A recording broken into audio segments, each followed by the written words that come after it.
possible peace deal for the war in Ukraine. Overnight, U.S. and Ukrainian officials both expressed cautious optimism after revisions to a plan that made concessions to Moscow. Chief Foreign Correspondent Ian Pannell is tracking the talks. Good morning, Ian.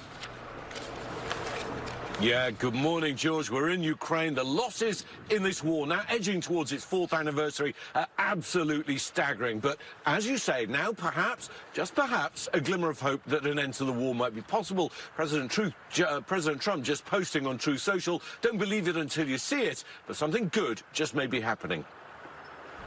Overnight, multiple Russian drone strikes pummeling Kharkiv, just hours after Ukraine hit a Russian power plant, seen in videos circulating online. But as Ukraine and Russia trade blows, there could be signs of hope as the US and Ukraine meet in Switzerland to push for an end to the war. I feel very optimistic that we can get something done here because we made a tremendous amount of progress today. The high-stakes meeting hastily organized after President Trump pressured Ukraine to accept a 28-point peace plan that would have handed over even more Ukrainian land to Russia and slashed its military. Trump initially demanding a response before Thanksgiving, but that deadline appears to be pushed back after US negotiators hailed great progress in narrowing differences with the Ukrainians. Whether it's Thursday, whether it's Friday, whether it's Wednesday, whether it's Monday of the following week, we want it to be soon because people are going to, between today and the time we deal with this, more people are going to die. That initial plan sending shockwaves across Ukraine, Europe and on Capitol Hill,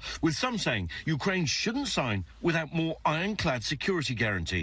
Without that, I would not advise Ukraine to sign this. Now, Ukrainian President Volodymyr Zelensky saying there are signals President Trump's team is hearing us. Right now, we are at a critical moment, and we are working closely with the United States, with European partners, with many others to define steps that can end Russia's war against us, against Ukraine, and bring real security. As talks continue in Geneva, the stakes couldn't be higher.